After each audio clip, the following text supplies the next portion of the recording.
Did you know that the Earth is 200 million miles away from Mars, and yet it's only 90 million miles away from the Sun?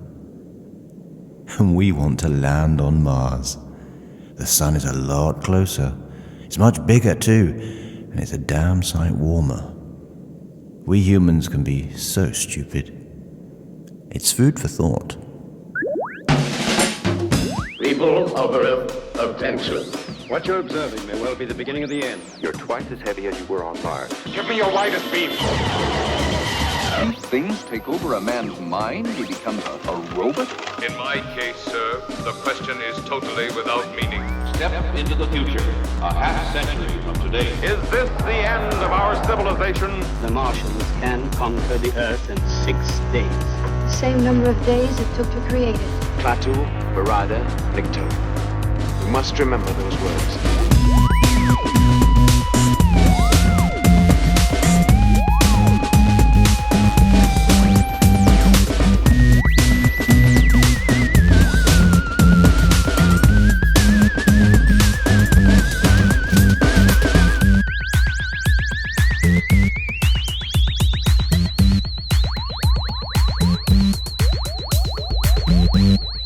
Initiating Episode 6. The Black Scorpion.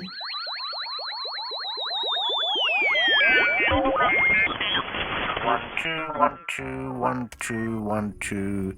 That's how many toilet rolls I've got left. Hey, word up, space dogs! The asteroids have cleared. My signal is coming through loud and strong, and with only a trifling 14-month satellite audio delay. Yes! I'm Dan Gale, broadcasting from the Starfield in the southwest of the S Quadrant, known as Somerset. Back with It Watched from Outer Space, a podcast which reviews vintage science fiction films, good, bad, or ugly. Although in the S Quadrant, where anyone with less than the minimum required number of tentacles is considered not only expendable, but edible, ugly is not a word I like to use out loud. This is episode 6, and if you've not heard the others, then you've so far missed out on amphibious evolutionary missteps from the Amazon in Creature from the Black Lagoon, small town America dealing with the literal xenophobia in It Came from Outer Space, the perils of genetically modifying your food in Tarantula, the plight of a husband whose manhood genuinely shrivels to the size of an atom in The Incredible Shrinking Man, and whatever the giant claw is supposed to represent. We're at the tail end of our look at 3 films starring the marvellous Mara Corday, and this episode will look at The Black Scorpion from 1957, the last sci-fi film she made before going into a not entirely consensual retirement from the movies to look after her children. Have a listen to episode 4, Tarantula, if you want to hear more about her backstory. Your correspondences have been floating in. Obviously, bits of paper in this space capsule just float anyway, but I can never get enough of outside company, so do keep telling me what you think of the show. I'll get around to doing some of the mentions soon, but I have to make a plea. I'm obviously broadcasting to, well, everywhere, and I'm aware of followers all over the known universe who've got in touch and been very kind about the show, which is lovely, but that means I can't read a lot of the messages because of the language barriers. I don't have a working translation unit at the moment, so if you could keep it to English, that would be very helpful. I've had messages sent to me in Barchi, Gungan, Farevian, even binary. That was confusing. Hard to tell where the message ended and the postcode began.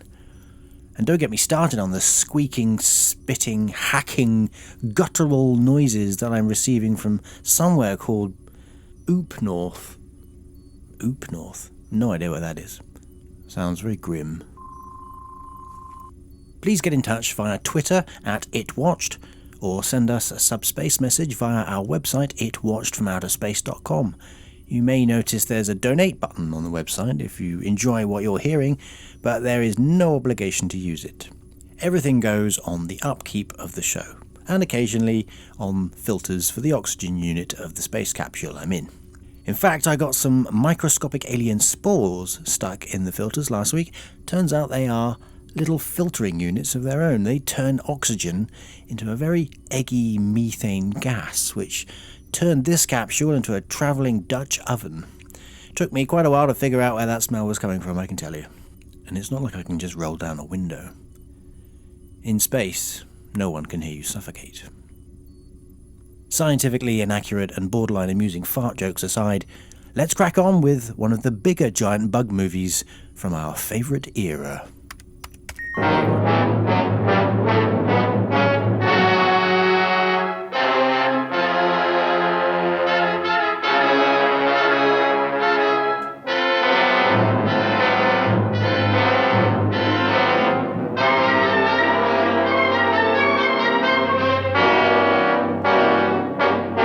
As much as I love the giant claw for being so, let's say, unique, Mara Corday's final monster movie was much more in line with her first. A large, scuttling arachnid comes from the desert to cause chaos in the city. Only this time, it wasn't alone. As discussed in the Tarantula episode, the Hollywood atomic monster movie boom, kick-started by the Kong/Beast from 20,000 Fathoms/Them box office juggernauts, was evolving nicely by the mid-1950s, with studios big and small cashing in on the fad, bringing such behemoth brutes to the screen as the supersized spiders of films like Tarantula, Messer of Lost Women, Missile to the Moon, and Earth vs. the Spider. Swarms of crickets the size of Cadillacs in Beginning of the End, and 15-foot-high mollusks in The Monster That Challenged the World.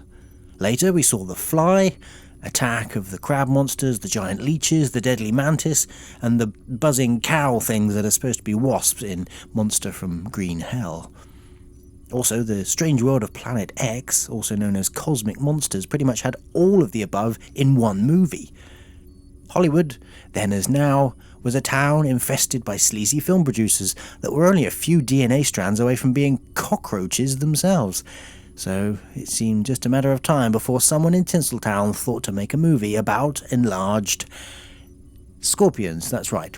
And so in 1957, the Black Scorpion was born. Or hatched. Or however scorpions are born. Hang on. Ella? How are scorpions born? Oh, I know this one. When a mummy scorpion and a daddy scorpion love each other very much, they do a special hug. After a few weeks, they find that... No, I mean, are they hatched from eggs, like spiders? Unlike some other arthropods, the female scorpion does not lay eggs. She keeps the fertilized eggs inside her body until they hatch, at which point, the baby scorpions emerge and attach to her carapace. Ah, there you go. Thank you. Why do you ask? Do you think you might have gotten a female scorpion into trouble? Thank you. Oof.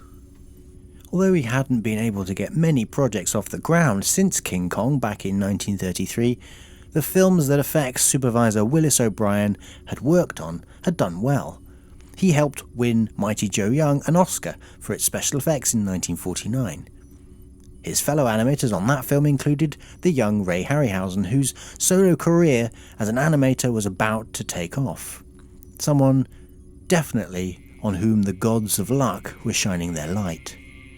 And another assistant, the 45-year-old lighting grip Sven Ug Pellison, someone for whom the dice rolls of the gods seemed only to come up with snake eyes.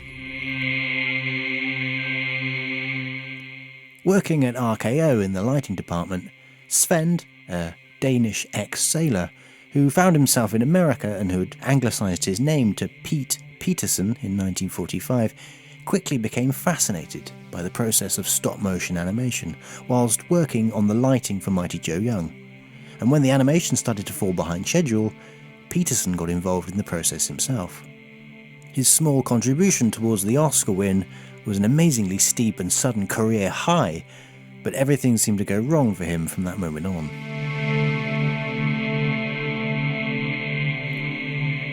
Within a short amount of time, he was diagnosed with multiple sclerosis, a disease which can affect the nervous system. His wife, Janet Easton Farrell, whom he had met whilst working on Mighty Joe Young, passed away just 3 months after their wedding day.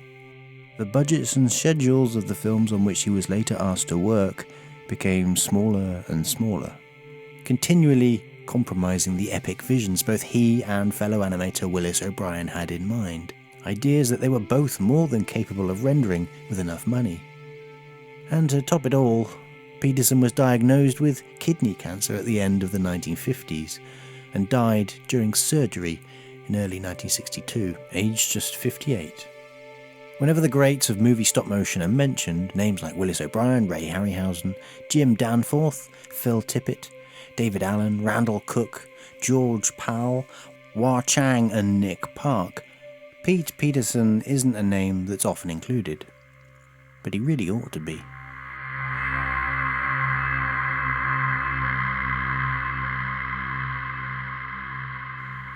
The animation in The Black Scorpion, considering it was produced by someone in a great deal of physical pain, is exceptional. To allow himself to sit down whilst animating the models, a painstaking process at the best of times, Peterson built the sets he was to work with just 2 feet off the ground, allowing him to animate from a chair. Aside from some interesting test films that he made using the sets built for The Black Scorpion, the only other major piece of animation work he was credited for was Behemoth the Sea Monster from 1959, also made alongside O'Brien, a film that had an effects budget of just $20,000, which for a film with the word giant in the title was ironically minuscule. The original director for The Black Scorpion was Eugene Laurier, the man who had essentially kick-started this entire subgenre of science fiction with his film The Beast from 20,000 Fathoms 5 years earlier. He had wanted Ray Harryhausen to animate the Scorpions, but Ray was too busy and suggested Willis O'Brien instead. Laurier had started filming certain parts of the movie, but eventually dropped out of the project after a clash with one of the producers. O'Brien and Peterson, however, stayed on. Laurier's spat was with the co-producer Frank Melford. His producing partner was Jack Dietz, the producer of The Beast from 20,000 Fathoms. Mara Corday later said that she had suspected shady goings-on with one of the producers. There was a rumour around that one of them might have something to do with the boys, i.e. the mob. I don't know if that was true or not, but that's what everyone was saying. Far be it for this podcast to tarnish an innocent person's reputation by passing off a rumour as fact. That's just what Mara said. Filming continued with a new director, Russian-born American Edward Ludwig, best known for Wake of the Red Witch, a John Wayne seafaring adventure film, and Swiss Family Robinson from 1940. He also made a silent film back in 1927 with the intriguing title of Spuds. I don't know if this was about giant killer potatoes, but I hope it was. Mara remembers Ludwig as an easily upset fellow without much of a sense of humour.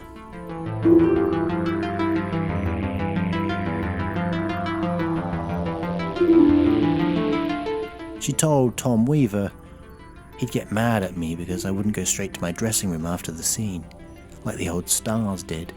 He said, "You don't stand around and crack jokes with the cameramen and the grips. You're the star. You go to your dressing room." I said, "Please don't tell me how I'm going to behave. I'm not going to do that. That's none of your business. Once you say cut, that's it." I didn't like that one bit.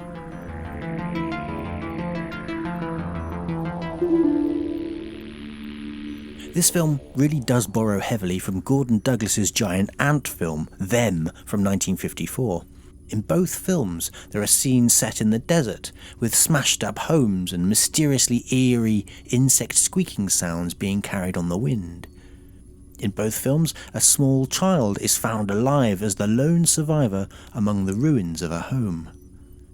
Both films feature a scene where the protagonists venture into the giant bug's nest, armed with guns and a plan to destroy the critters with poison gas. And of course, as with most films from this era, there are plenty of scenes of the monsters running amok around the city. The Black Scorpion does, however, have a far more melodramatic approach than Them, which, believe it or not, for a film about giant ants, is quite subtle at times. The spoiler-tastic poster aside, the title of Them doesn't really give away the mystery of what's causing all the mayhem in that film, so the audience and the characters find out at the same time. One of the Black Scorpion's bigger problems is that by copying the plot of an established hit that everyone had already seen, and by calling itself the Black Scorpion rather than something more generic, say, They Came at Night, it means the audience is way ahead of the main characters as they're watching it and is likely to get very impatient when the leads can't figure out until 20 minutes in that some giant black scorpions are the monster of the week. I mean, it's written on the poster in big letters.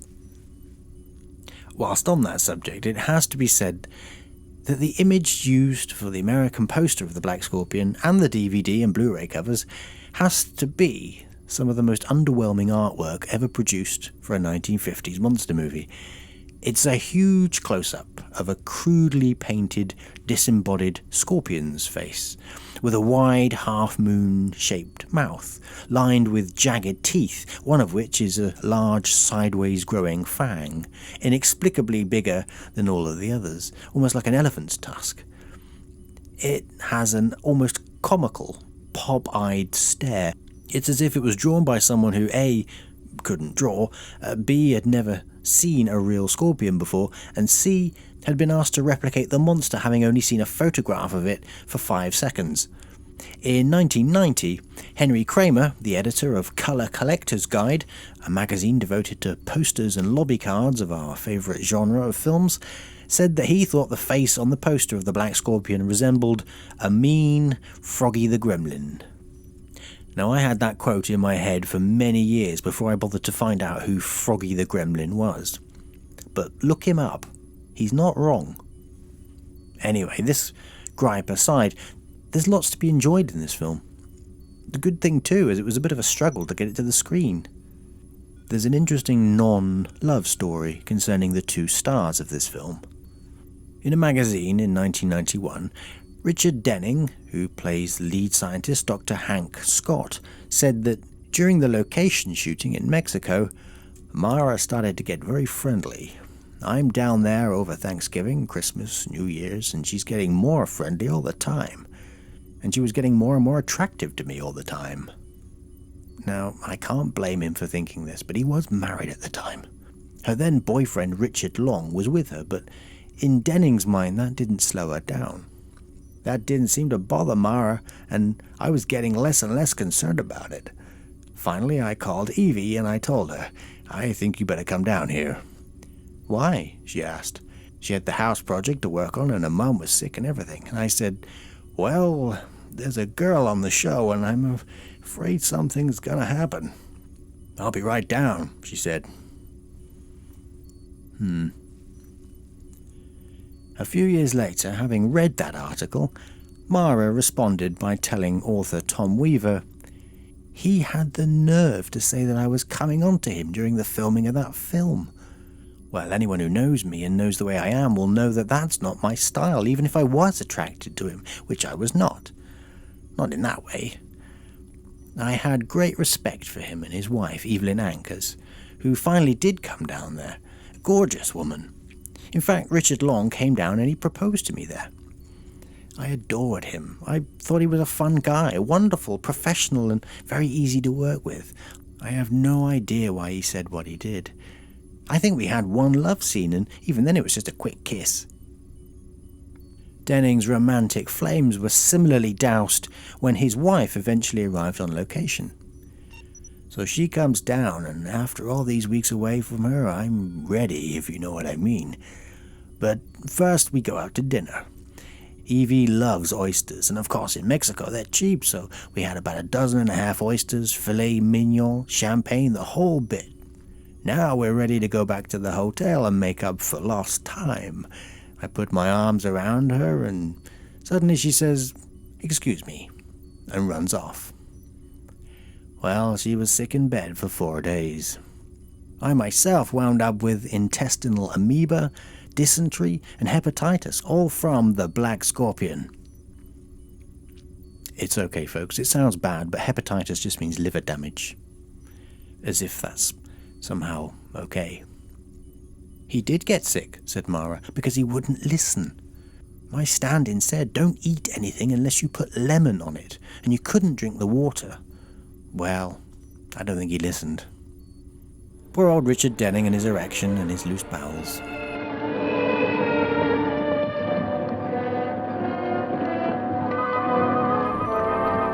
But none of the actors' struggles with dicky tummies affect the characters on the screen. Everyone gives reliable performances in The Black Scorpion, as do the supporting cast. Carlos Rivas is also in the front line as Denning's partner. Together, they are geologists investigating the devastation caused by a recently erupted volcano in Mexico. It's not until they discover other problems, dead bodies filled with poison, and armed only with empty pistols, missing cattle, and the aforementioned abandoned baby, that they realise something other than the volcano is troubling the area. Mara plays a local cattle owner who encounters them whilst out looking for her lost herd. Well, we'll be here several weeks at least. See, we're conducting a sort of a preliminary survey, and then some of the other boys will join us here sometime next month. You make it sound like a very intriguing occupation. Oh, it is. You meet such interesting volcanoes. Cue much flirting from Denning's character, this time much more on the nose, no cringeworthy baseball metaphors like in The Giant Claw. Nice dress, nice girl. Well, thank you. I'm glad you can see me in something else beside those clothes I wear at the ranch. For 2 days at least. So am I. After you finish that, where am I taking you for dinner? Hank, it's only 9 o'clock. That's what I mean. Do you realize this is Mexico City and no one has dinner before 11 o'clock at night? Sometimes midnight. Why, it's practically afternoon right now. Lots of men are just leaving their offices. Oh, am I going to have trouble with you? Well, you work on it, teacher. I think you can solve me. Nice work. Perhaps this is what Denning was misremembering. There is some pretty full-on peacocking going on in these scenes, and Mara's character is totally up for it. Not an ounce of playing hard to get, or of anyone thinking, whoa, slow down there, buddy. Maybe trying to get your leg over with a mysterious cowgirl in the heat of a natural disaster amid several local unexplained deaths probably isn't such a good idea. You know, you're making it very difficult to think about settling down to work. Well, is that so bad? That all depends. Might be very bad if I stopped thinking about work altogether and just started concentrating on pleasure. Hank, those volcanoes have been there for hundreds of years. I'm sure they wouldn't mind waiting just a little longer. Love does flourish in some strange places. This film was written by David Duncan, a screenwriter who was at home with science fiction, being only a few years away from films such as Monster on the Campus, Fantastic Voyage, and the English dub for Rodan. He also wrote one of the best-loved films in the genre, George Powell's 1960 adaptation of The Time Machine. As with so many films in this genre, The Black Scorpion starts with a minute or two of stock footage, but instead of tanks and rockets taking off, this is actually quite shocking footage of a community rebuilding its lives after a seemingly very real volcanic disaster. And what's more, it isn't 10 generations of quality away from the rest of the movie. So here, for once, coupled with an overly dramatic narrator, the use of stock footage is actually quite effective. Richard Denning was born as Louis Albert Heinrich Denninger Jr. in New York in 1914. A prolific bit part player in his early career, he appeared in 17 films in 1939 alone, most of the parts uncredited. He joined the Navy and served on submarines during World War II. He appeared on radio for 3 years as the husband of Lucille Ball in the show My Favourite Husband, which eventually evolved into the groundbreaking TV sitcom I Love Lucy, in which Denning was ultimately replaced by Ball's real-life husband Desi Arnaz.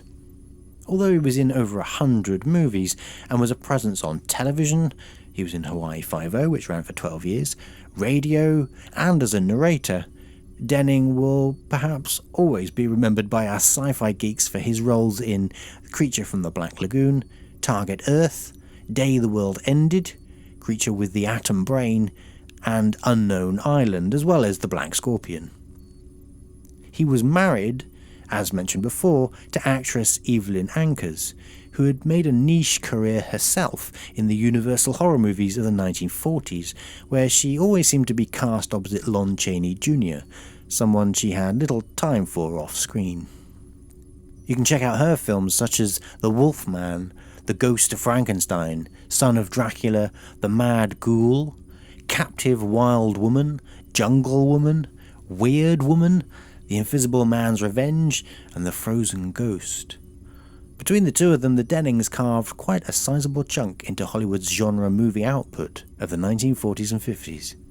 Along for the ride beside Mara and Richard Denning is the aforementioned co-star Texan-born Carlos Rivas, who just 1 year before had a fairly visible role in the classic musical The King and I, where his character Lund Thar sang the song We Kiss in a Shadow. Even though his singing was dubbed by Ruben Fuentes, it was quite a Hollywood debut for Rivas, who had only really done Argentinian westerns up to this point. Although he was relegated to fairly stock roles after that, he's a likeable presence on screen, and science fiction fans can also see him in The Beast from Hollow Mountain and They Saved Hitler's Brain.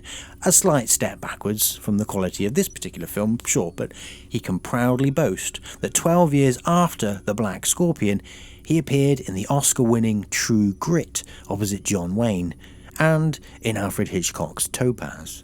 In 1970, alongside other Latino technicians and performers, Rivas was instrumental in co-founding Nosotros, the Latino Arts Foundation, headed by actor Ricardo Montalban, with the aim to strategically change the stereotypical image of Latino actors in Hollywood.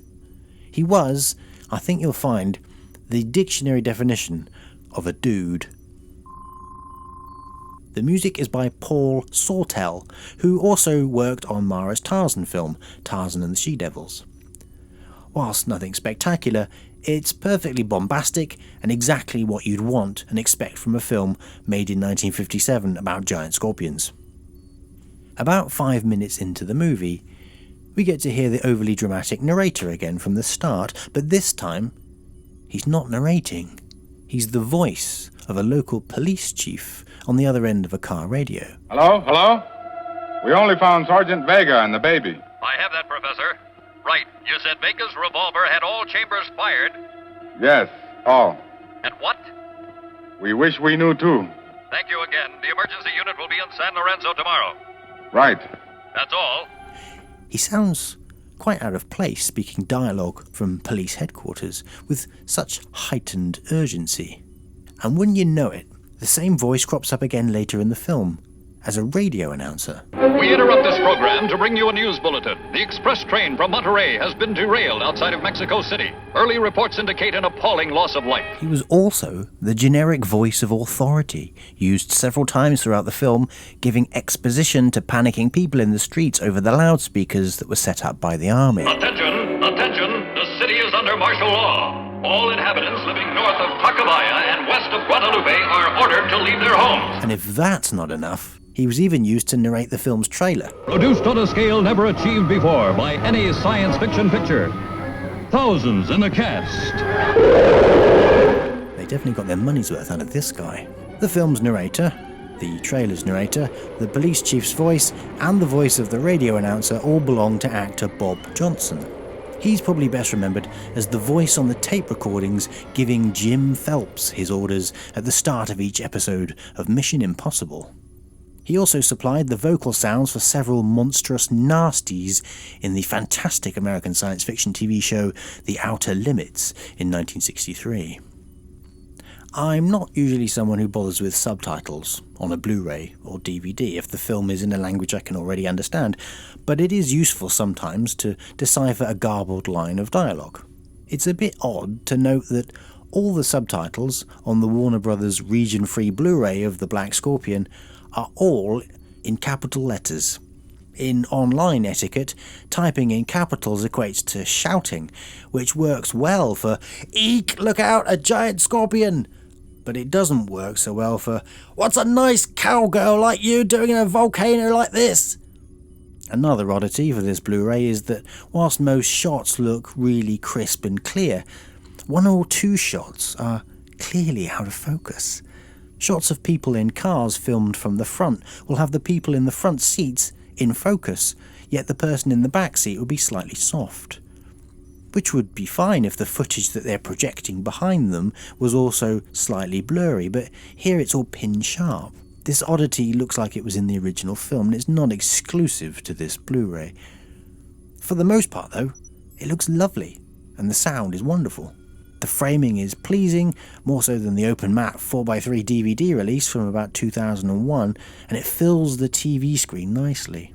The extras are pretty much the same as the ones for the DVD. The trailers for Clash of the Titans and Valley of Grangie have been held back for some reason, but it still contains a quick interview with Ray Harryhausen himself, the dinosaur sequence he and Willis O'Brien animated from 1956's The Animal World, and 2 silent short animations that Pete Peterson made to drum up interest in future feature films, one called The Beetle Men and another The Las Vegas Monster, featuring a very strange-looking enlarged baboon monster lolloping across the desert sets made for the Black Scorpion.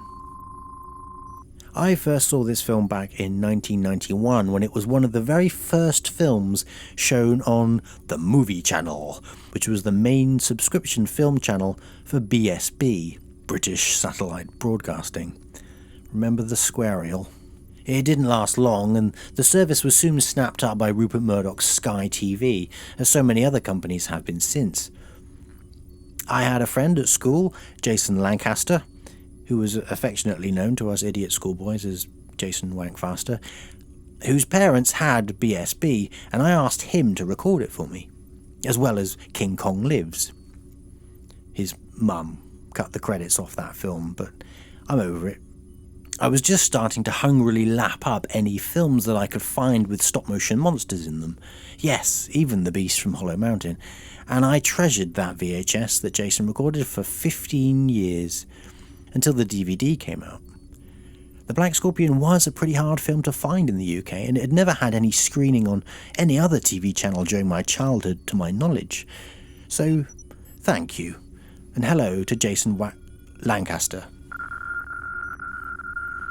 Tom Weaver suggests in his book It Came from Weaver 5, which is a great title for his 5th book, that he thought the film was too long.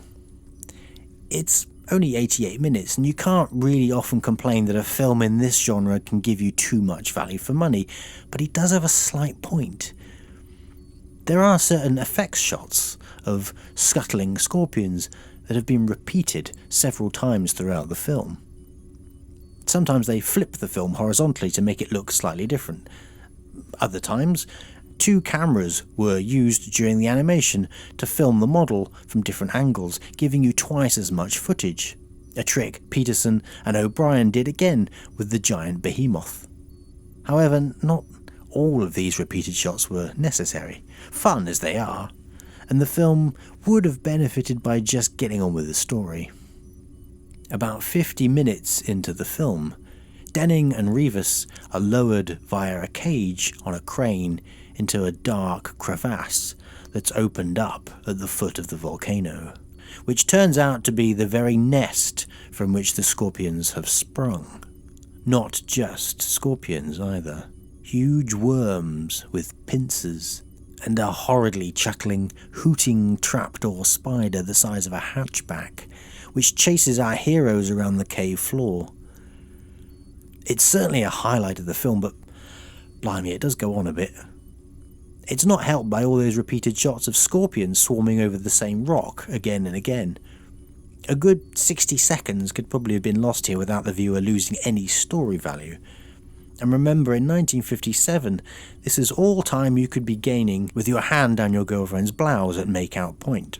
The scorpions aren't just brought to life using stop-motion animation. A rather greasy-looking puppet head has been made for close-ups, which allows the audience to see moments of the creature's mouth drooling saliva, or for any bits involving what would amount to expression on the monster's face.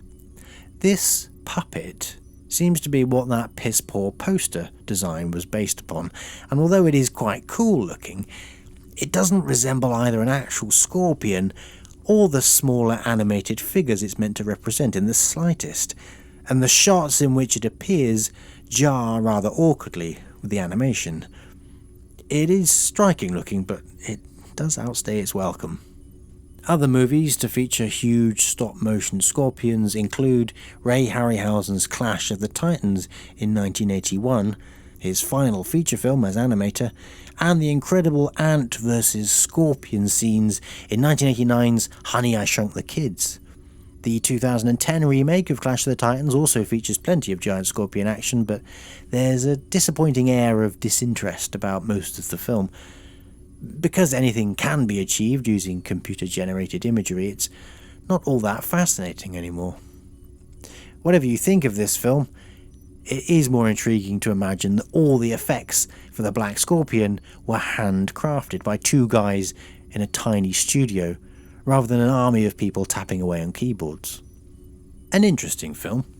Not the best giant bug movie, not even Mara Corday's best giant bug movie, but value for money, certainly, and it has plenty to recommend it. The American region-free Blu-ray is certainly the one to own. And that was the end of science fiction for Mara Corday. She nearly made it into The Deadly Mantis, but that didn't happen because of that little incident in the bar with David Jansen and the paper aeroplanes. Listen back to episode 4, Tarantula, for more on that. And really, in retrospect, if she only had to make 3 science fiction films, she couldn't have chosen better titles. She made one film that was an entertaining milestone of sorts, one that was a technical masterpiece, albeit a slight retread of the first film, and one that was so batshit awful that people haven't stopped talking about it for over half a century. It was a good time to stop, whatever the reasons. Nice one, Mara. Like an atomically precise laser beam cutting onward through time and space, indeed like this very craft I'm rattling around in, travelling ever forward, we voyage onward towards this episode's sci-fi radio drama, and wouldn't you know it, this time around it concerns astronauts, claustrophobically marooned inside a confined moon base, missing home, breathing in each other's farts, and going slowly mad with boredom. Something I can certainly relate to. Oh, if only you people on Earth could share the experience of being stuck inside for such a long time, completely isolated from the outside world. You've no idea what it feels like, you lucky bastards. Anyway, buckle up for one of the most plausible sci-fi dramas I think we've had so far. This episode of X-1 is entitled The Reluctant Heroes. Countdown for blast off. X-5, 4, 3, 2, X-1, fire.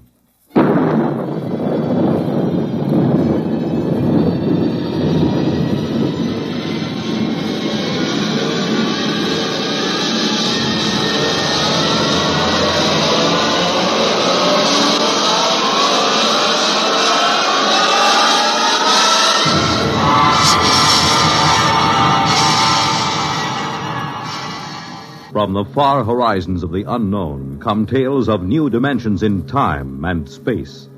These are stories of the future, adventures in which you'll live in a million, could be years, on 1,000 maybe worlds. The National Broadcasting Company, in cooperation with Galaxy Science Fiction Magazine, presents X minus 1.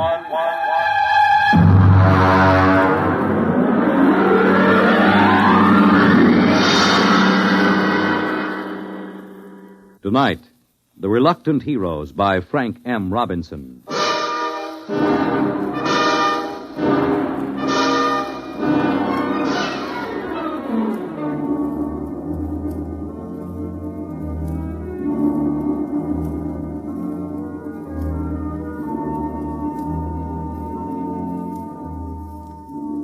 Only Chapman was awake.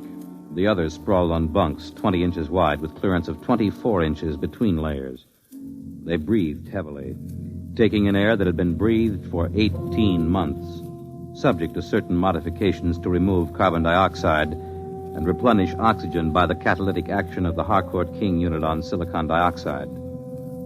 Outside the single quartzite port, the lunar dawn was breaking. The dead black shadows moved across the crater as the green haze of Earthlight gave way to the blinding white of the sun. The telegraph key, which linked the research bunker to the space station in orbit around Earth, chattered as Chapman copied the message into the log pad. Yeah.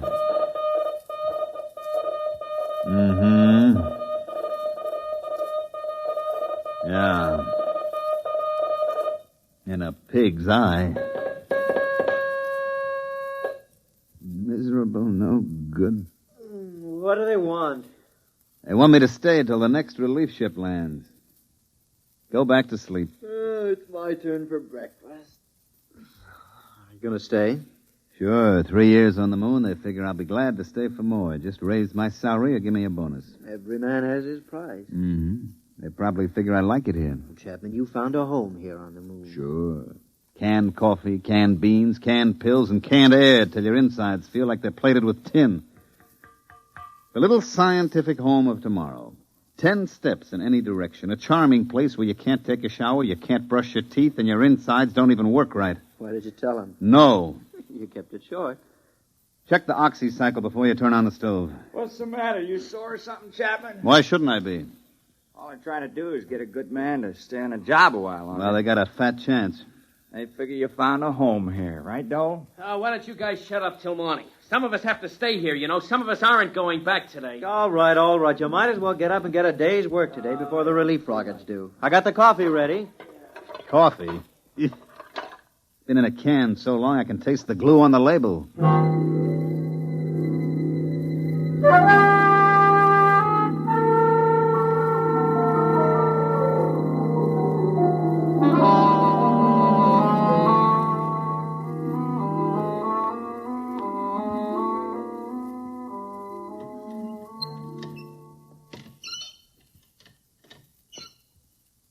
Oh, why don't they send up an oil can?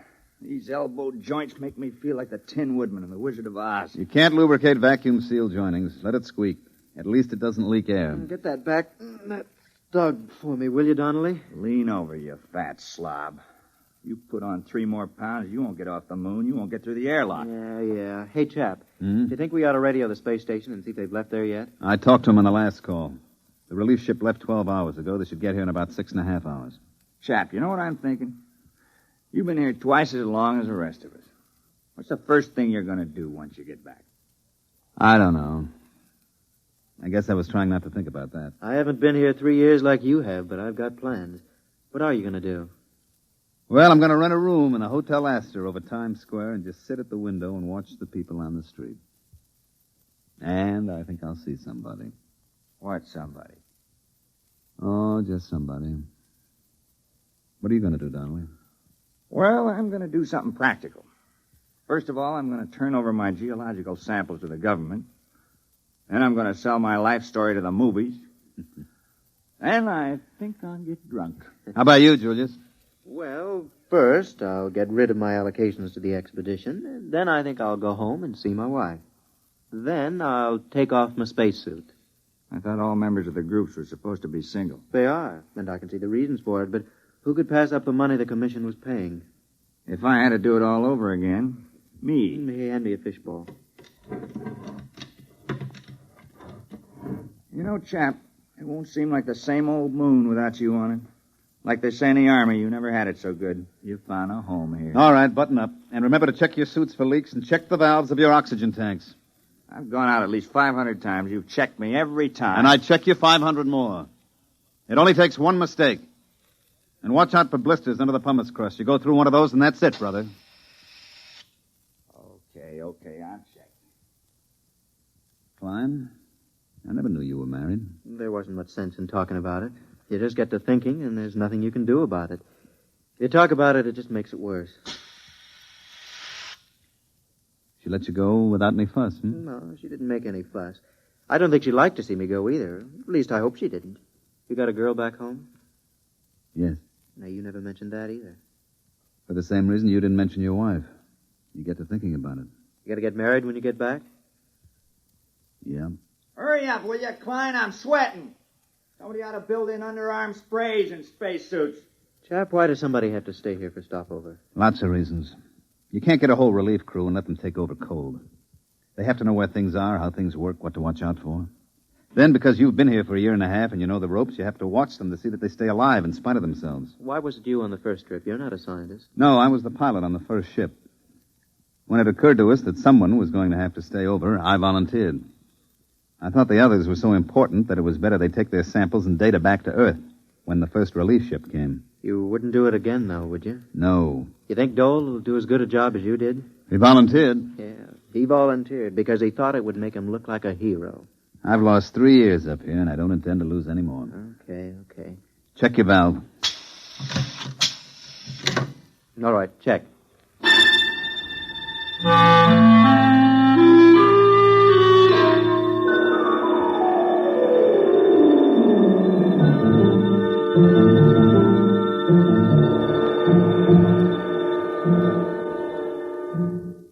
I checked Geiger, CR, oxy, and scintilla readings. Everything okay. You packing, chap? Yeah. Oh, listen, Dole, I've got 3 or 4 shirts here that are a little too big. I got them from Dreisbach in the first group. You want them? Chap, do you think they'll ever have relief ships up here more often than 18 months? I mean, considering the advance of... No, I don't. Not for 10 years. Fuel's too expensive and the trip's too hazardous. Why, on freight charges alone, you're worth your weight in platinum when they send you up here. Won't be so bad. There'll be new men up here. You'll pass a lot of time just getting to know them. Yeah. Listen, chap, I'm engaged back home, you know. Nice girl. You'd like her if you knew her. Here, let me show you. This is a picture of Alice taken at a picnic when we were together. Mm-hmm. See, it's a kind of bad angle because she's really got a better figure than that. But, well, we expected to get married when I got back. I never told her about stopover. She thinks I'll be home tomorrow. I kept thinking that somehow You want to trade places with me, don't you? You thought I might stay for stopover again in your place. Well, chap, I know you want to go home, but I couldn't ask any of the others. You're the only one who was qualified. Look, you know my father's pretty well fixed. Chap, we could make it worth your while. It would mean 18 more months, but they'd be well-paid months. Forget it, Dole. You're staying and I'm going home.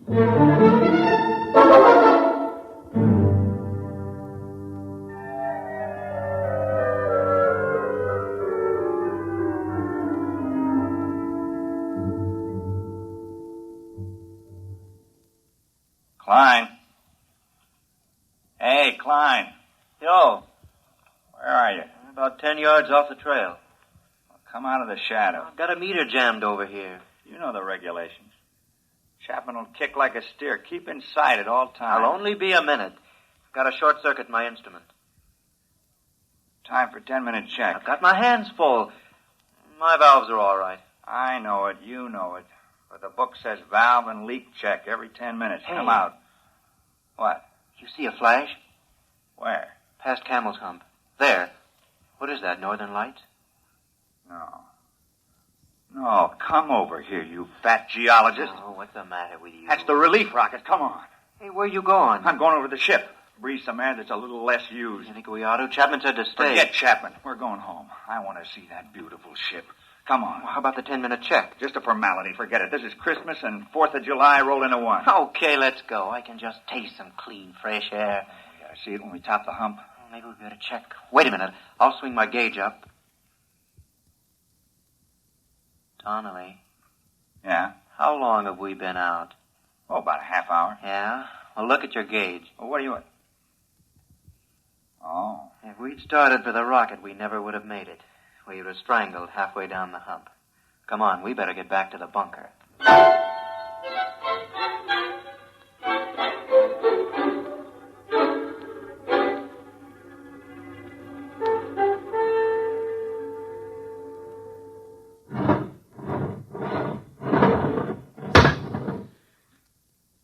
Check the lock seal. Okay. All right, open the inner door.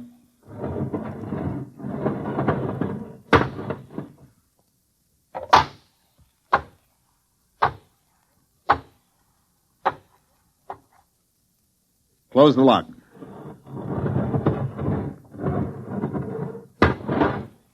Get me out of this fishbowl. It's down. The relief rocket, it's down on the other side of Camel's Hump. Oh, what a beautiful-looking ship. What a beautiful ship. They must be on their way over here now. Chap, they're on their way. We're going home today. Get your RA unit out of that suit and into the dryer. All right. Okay. What's eating you, Dole? Listen, just because the relief rocket lands, it doesn't mean your RA unit is going to dry up by itself. That goes for you, too, Donnelly. Okay. Hey, Chapman. Yeah? He's taking it pretty hard. He volunteered. Yeah, he volunteered. What a beautiful, beautiful ship.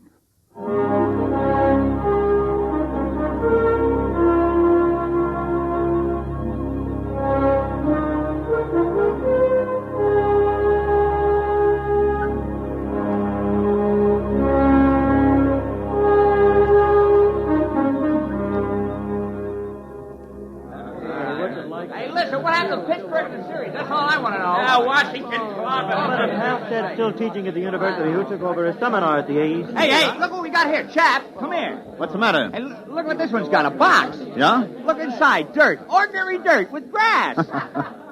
Grass. Hey, fellas, it feels like grass. That's right, it's real grass. Yeah, and real valuable. Do you realize at current freight rates up here, it's worth about $10 a blade? Oh, shut up. Hey, Bud, you mind if I chew a blade? Mr. Chapman. Yes? Oh, Mr. Chapman. My name's Eberline, captain of the relief ship. I understand you're in charge here. Yeah, you might say so. They didn't have a captain on the first ship, just a pilot and crew. Dole, turn up the oxycycle in the Harcourt unit. Well, things have advanced somewhat, huh? Look, Mr. Chapman, is there any place where we can talk together privately? Well, come around the corner of my locker. It's about as private as we can get. Oh, good. What's on your mind? I've always wanted to meet the man who spent more time here than anybody else. You mind if I smoke? You better ask Dole. He's in charge now. Oh. You know, we have big plans for the research station here. Oh? I haven't heard of any. Oh, yes, big plans, big plans. They're working on unmanned open-side rockets now that can carry cargo. Sheet steel for more bunkers like this. Mm-hmm. Enable us to enlarge the unit. Have a series of bunkers all linked together. Make good laboratories and good living quarters for you people. Have a little privacy for a change. Well, they could use a little privacy up here. Oh, they could. Well, that's one of the reasons I wanted to talk to you, Chapman. The commission talked it over, and they'd like to see you stay. They feel if they're going to enlarge it, add more bunkers, and have more men up here, that a man of practical experience should be running things. They figure you're the only man who's capable and has had that experience. Is that all? Well, naturally, you'd be paid well. I don't imagine any man would like being here all the time. They're prepared to double your salary, maybe even a bonus in addition. They want you to have full charge. You'd be director of lunar laboratories. Oh, a title, too. Hmm? Well, the commission said they'd be willing to consider anything else you had in mind. If it's more money... The answer is no. I'm not interested in more money for staying because I'm not interested in staying. Money can't buy it, Captain. Look, I'm sorry. I'm afraid you'd have to stay up here to appreciate that. I'm afraid you don't understand the importance of this. Come over here to the port. Yes? Now look out there about 100 yards. You mean where that mound of stones? That's right.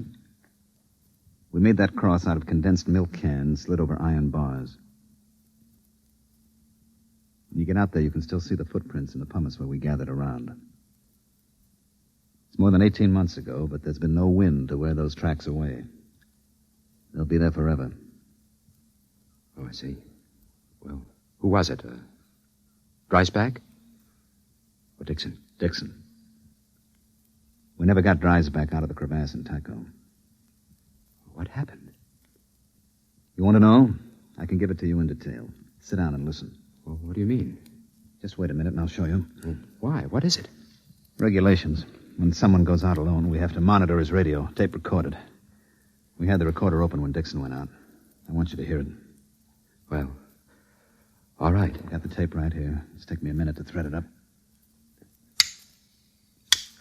Look, Chapman, you don't have Listen. I want you to listen.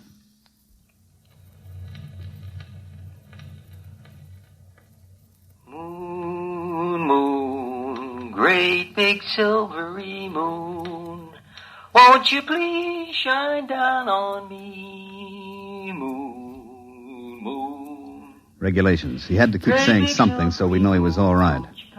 Most of the guys just sing. Gentlemen, I'm getting a lovely sonar reading. Hey, if anybody wants to set up a tombstone concession on the moon, this is the spot.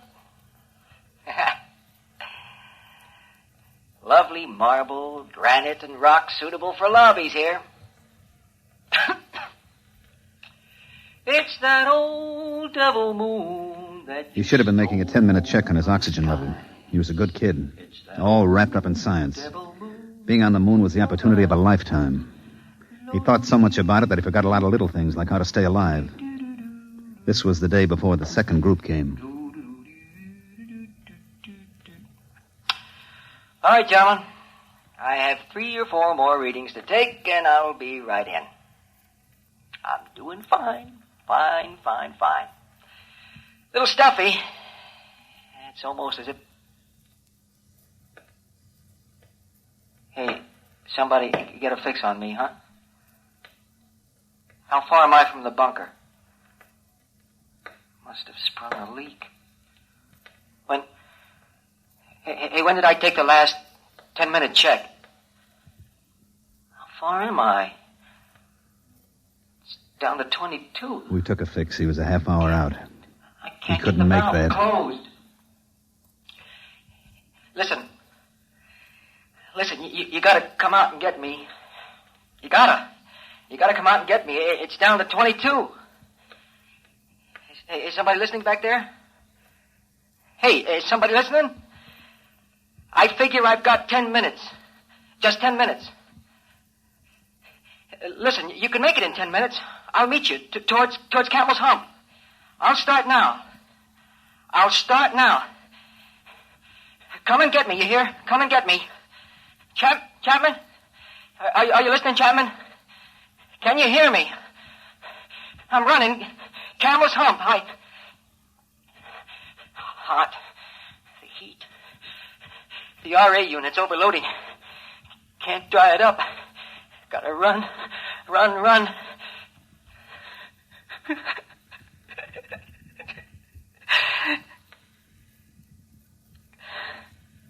No use.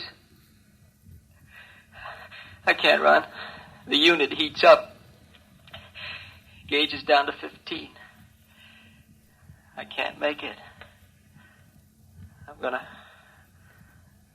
gonna sit down now. You'll find me at number 7 radiation meter, about 10 yards off the trail. I'm gonna sit down. Sit down next to a rock.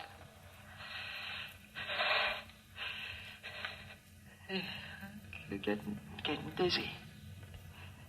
Hey, remember we used to argue, do you strangle from no oxy or pass out from CO2? Keep tuned to this channel, boys. You'll find out. It's that old devil moon that you... Oh, boy, the Earth's going around and around and around. And... Chap, you can't get me, can you? We didn't have a chance by even 15 minutes.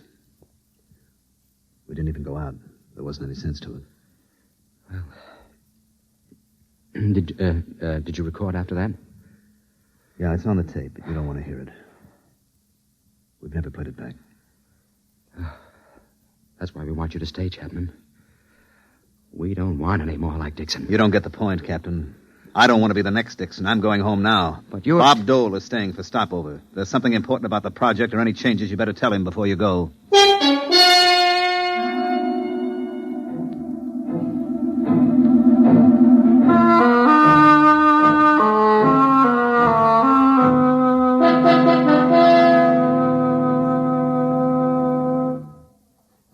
right. Mail call.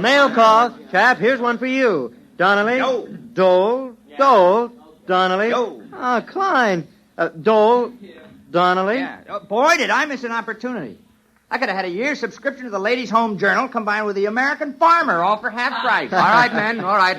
My departure time is an hour and a half. Hey, my sister had twins. Hey, chap, aren't you going to read your letter? I read it. It's a short letter. Is something wrong? No, there's nothing wrong. Dole, What is it, chap? get your stuff and leave with the others. What? What do you mean? What are you talking about, chap? Get your bag and let's go. I'm not going back. Why, what's the matter with you? Did you suddenly decide you don't like the blue sky and the trees? Come on, let's go. Look, Julius, I'm not going back. I haven't got anything to go back for. Was it the letter? Yeah. Dear Joe, this isn't going to be a nice letter, but I thought it best you should know before you come home. Oh. Isn't very original, is it? 3 years is a long time, and 250,000 miles is a long distance. You know what, Julius? She can look up in the night sky now and tell him how she was once engaged to the man in the moon. That's the real conversation piece, isn't it? Very funny. Go ahead, Dole. Get going. You're doing a much braver thing than you may think, Mr. Chapman. Yeah, sure.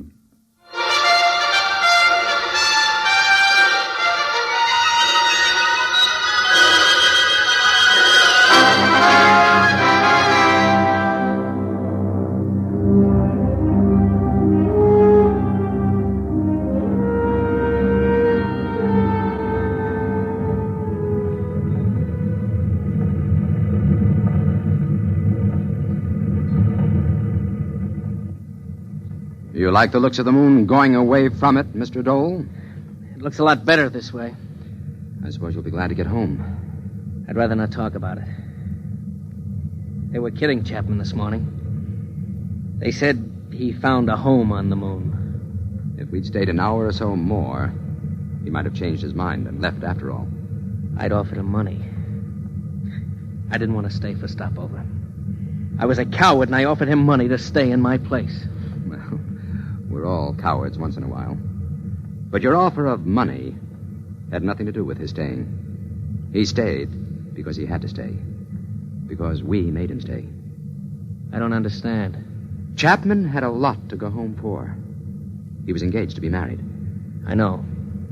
We got her to write him a letter breaking it off. We knew that it meant that he'd lost one of his main reasons for wanting to go back. I think perhaps he still would have left if we'd stayed and argued him into going. But we left before he could change his mind. That was a lousy thing to do. We had no choice. We didn't use it except as a last resort. I don't know of any girl who would have written such a letter if she was really in love with a guy like Chapman. No matter what your reasons. There was only one girl who would have. Ginny Dixon. You see, Chapman's girl was Dixon's sister. She understood what we were trying to tell her. That the new shift had to be safe. That there had to be someone who had to take over and keep those boys alive. She understood that. Because her brother died up there. You mean he's the only one? I couldn't have done the job? Oh, look, Dole. Chapman knows how to live on the moon. He's like a trapper who spent all his time in the forest. He knows it like the palm of his hand. He never makes mistakes. He never fails to check things. And he isn't a scientist. He would never become so preoccupied with research that he'd fail to make checks, and he can watch out for those who do make mistakes. He understood that, too, all too well. It costs a lot of money to send ships up there and establish a colony. You have to have the best men for the job. You get them even if they don't want to do it. Personal lives and viewpoints are expendable. It's got to be that way. There's too much at stake. It's a cold place, the moon. You're an odd bunch of guys. You and the others in the groups. Few of you, Dole, come up for the glamour. I know. None of you really like it. And none of you are enthusiastic about it. You're all reluctant to come in the first place, for the most part. You're a bunch of pretty reluctant heroes. 18 months. He'll be up there 18 more months. Personally, I don't feel happy about that. I don't like having to mess up other people's lives. I hope I won't have to again. Maybe somehow, some way, this one can be patched up. We'll try to. 18 months. In the meantime, on behalf of the Commission and myself, I feel like a cheap, rotten heel.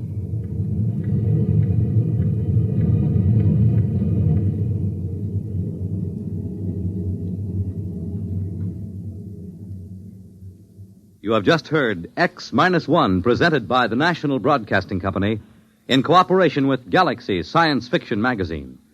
Tonight, by transcription, X-1 has brought you The Reluctant Heroes, a story from the pages of Galaxy written by Frank M. Robinson and adapted for radio by Ernest Kenoy. Featured in the cast were Mandel Kramer as Chapman, Jim Drummond as Klein, Bob Hastings as Dahl, Dick Hamilton as Donnelly, Jim Stevens as Dixon, and Dick Janiver as Eberline. Your announcer, Fred Collins.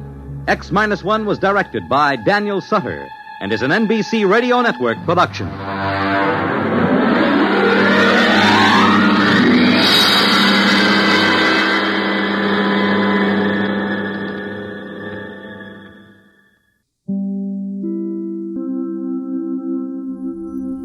See, that's nice. See, not all science fiction is all about wars, robots, viruses that destroy society, xenophobia, and corrupt empires run by grotesque giant blobs. There's enough of that in the real world. Ha ha! If you want to tenuously connect that play that you've just heard with other 50s science fiction movies, how about this convoluted route?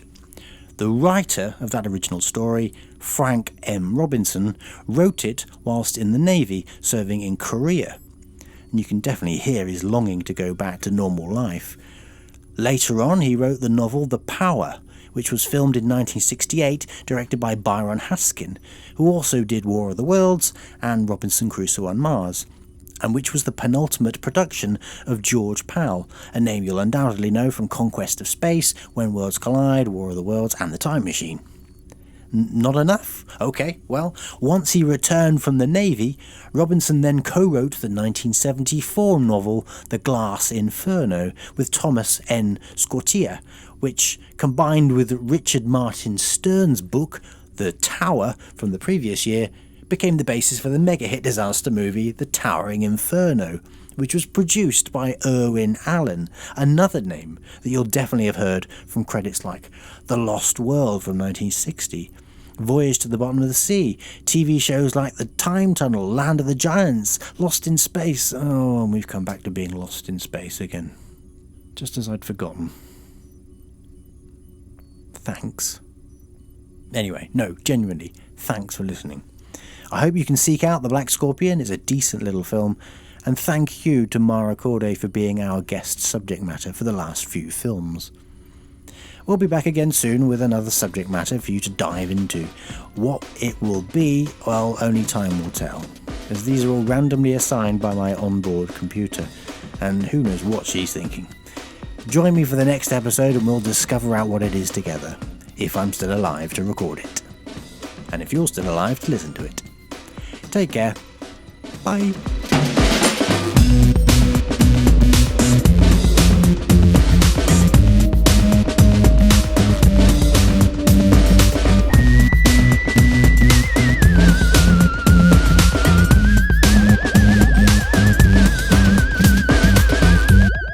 Communicate with us on Twitter at ItWatched, or send us a message at our website, itwatchedfromouterspace.com. End of transmission. Keep washing your skis. The Black Scorpion destroys communications.